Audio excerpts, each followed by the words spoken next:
One of those living systems is the rainforest, home to the most amazing concentration of life on the planet. These dense and beautiful forests cover only a tiny portion of the Earth's surface, but they contain more than half of its planet's planet. Rainforests are also extremely important to productive living systems, providing oxygen, and other elements essential for our lives.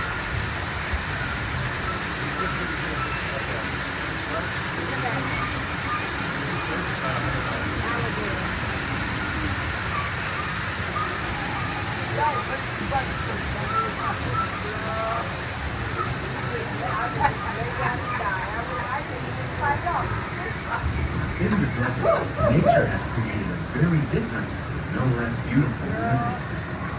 And while this arid landscape may seem lifeless, it is very much alive. The plants and animals that have learned to survive in these harsh conditions make use of what little water they can find and avoid the scorching rays of the relentless sun.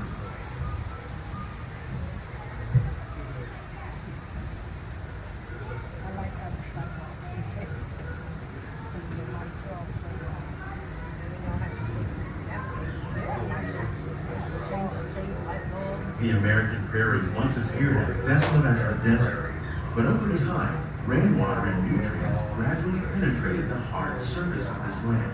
Even the hooves of the mighty buffalo helped create the rich soil. One day become home to the American farm.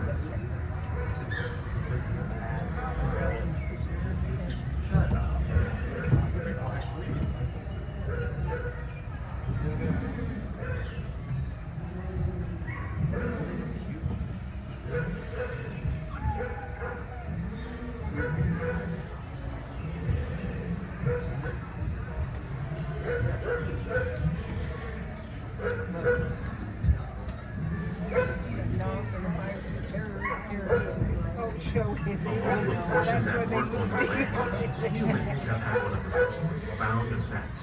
The need to produce food for a growing world led to the enormous use and sometimes overuse of the land.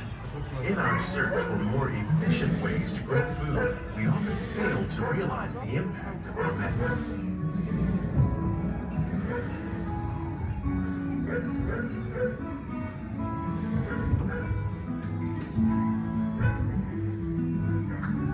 Today, we're learning to live with the land, discovering better ways to grow food that will assure both human and environmental well-being.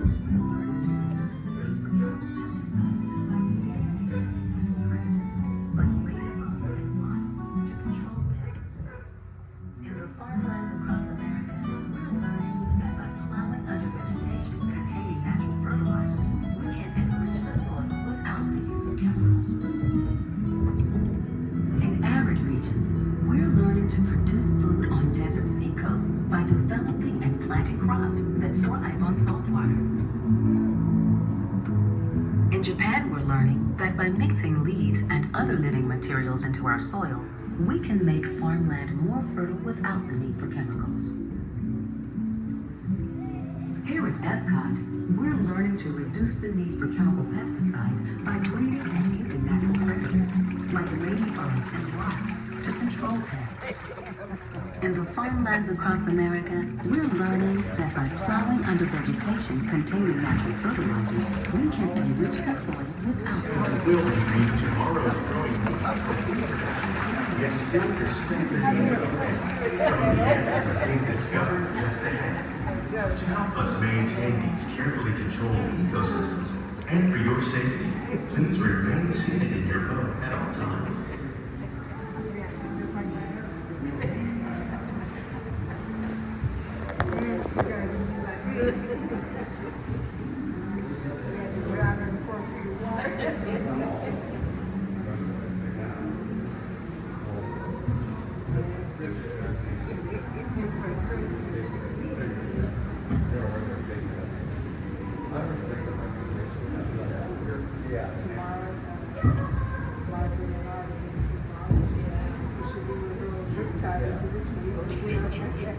Her outlaws and the saints and the saints.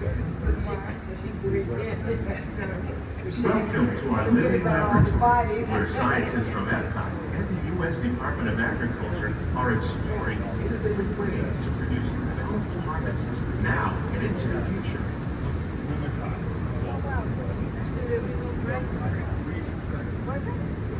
The tropics are home to the greatest diversity of plants on the planet. Many of these, like papaya, bananas, cacao, coffee, and rice, are well known around the world. These are just a few of the edible plants that have been an important source of nutrition for people living in the tropics.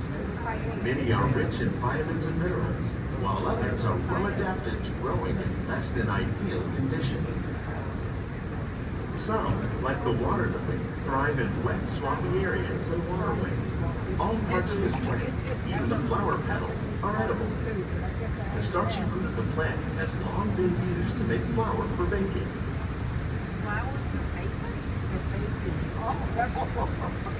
One day, many of these lesser-known tropical plants may be as important as the bananas growing on both sides of the boat.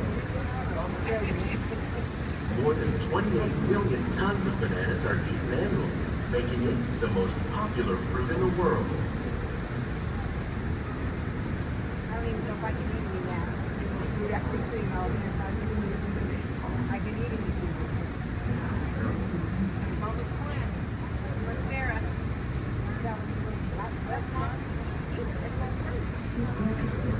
She gave him the lady from the street.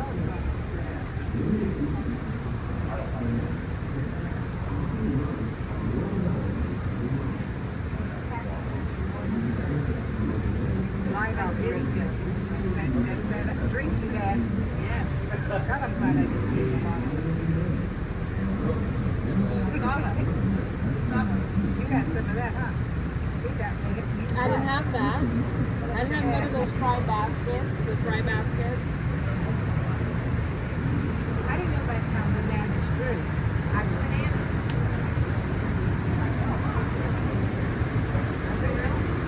They're up there. I've never seen a banana tree. Have you ever? No. I just did that, huh? You probably don't get fish, but fish farming, or aquaculture, accounts for nearly half of all the seafood consumed globally. Tilapia, bass, and catfish, like the ones you see here, are three of the more popular crops raised by fish farmers. The sustainable system they're using here recycles the water in the tanks. As a result, we're able to save millions of Don't ever gallons ride of this with my cheap. mom. Huh? Our small fish farm produces nearly 5,000 Yeah, don't ride with pounds of her. fish each year to serve in restaurants around Walt Disney Mom, World. wave. Innovations like Don't this ride it with can her. play an important role in our efforts to produce bountiful harvests and Mom, still you like protect goldfish? natural resources. What's that? Goldfish? No, that's bass. See that? Bass? Why would that be a goldfish, Mom? Because it looks too like something must be wrong with him. He's by himself. I hope that's not. Oh, those are the strips and pigweed.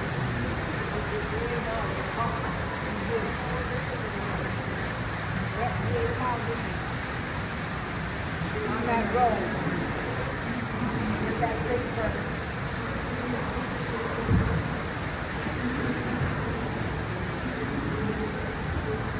If you can hear her, whoo, yeah. While there are more than 50,000 edible plant species in the world, most of us are only familiar with the handful that make up our everyday diet. The common grains growing here, maize, sorghum, and millet, plus rice, account for nearly 2/3 of our global food consumption. Learning how to increase yields of these staples is an important goal of research around the world. That's a side of you I've never seen before. He was over here. Yeah, buckwheat. Buckwheat was over there. There's millet. I guess you guys don't want the wheat from Belgium. Look at their sorghum. Beets, I like beets. Rice. See, they're doing too much on the rice. These plants Doing are too much. definitely on their way up. Innovative growing techniques See, like when I these rode this with increase Nova, she yields, just went to while more sleep. There wasn't all this efficiently using talking. resources like I've never water, had chicken. fertilizer, See? and pesticides. Now, when you see my Another mom and my innovation aunt, at work we have a here whole is our lot of integrated talking. pest management program. Whole lot of By talking. populating our See, me and Nova greenhouses rode with it, Nova went to beneficial sleep. insects that prey on harmful pests like aphids and flies, we are significantly reducing our reliance on conventional And pesticides. I like it to smash it up. We're growing See? these crops using our nutrient film system. This technique precisely controls and recycles water and nutrients. With it, we can produce over 27,000 heads of lettuce a But this year. is kind of This interesting to one know small about thing. how we could make the world a better place and how we can make food better. If you're actually listening to the speaker and the guy talk, but if you're not, then it's just a nice ride to relax your feet.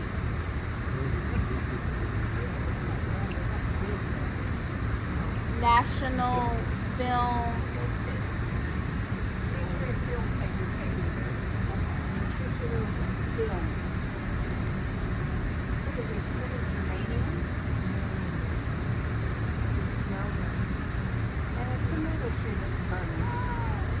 That is totally Some of our true. best ideas have been inspired by nature, like these fruit and vegetable trees.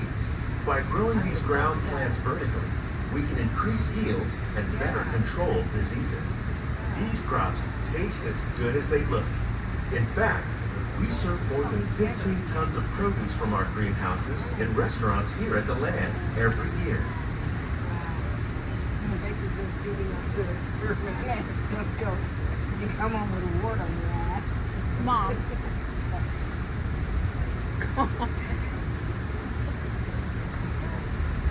Wow. Okay. Look at this. They, of course, they put that on the move off the platform.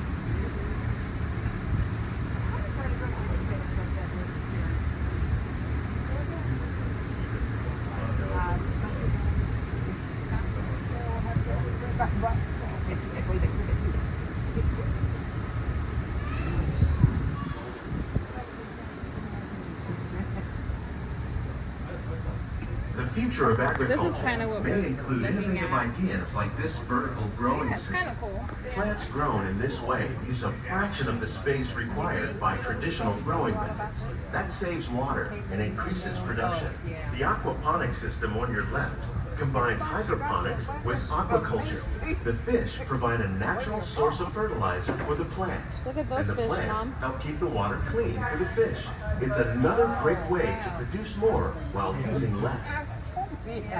In our lab, Epcot scientists are working with the U.S. Department of Agriculture on a number of innovative projects. The goal of these efforts is to produce That's higher what that yielding is and better growing quality there. plants. That's why you got that third eye. That mint smells good. Remember Mama used to work with mint. It was wild. It's like the whole backyard smelled like peppermint. Peppermint and garlic.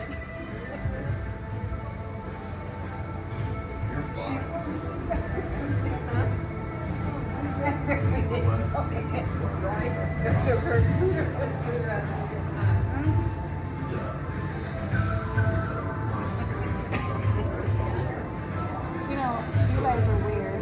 These greenhouses represent just a fraction of the work being done worldwide to produce bountiful No, harvests the whole for our world. growing population. What'd she say? The whole world would know. Scientists, farmers, and even backyard gardeners are doing their part to improve the quantity and quality of foods that we all rely upon.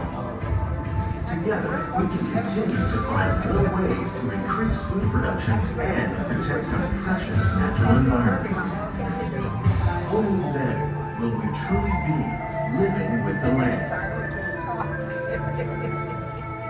She comes back and says, I got some teeth. On behalf of Walt Disney World, Mom. we hope you've enjoyed this unique journey through our living Okay, well, the laboratory. ride's getting ready to If get you'd like a over. closer look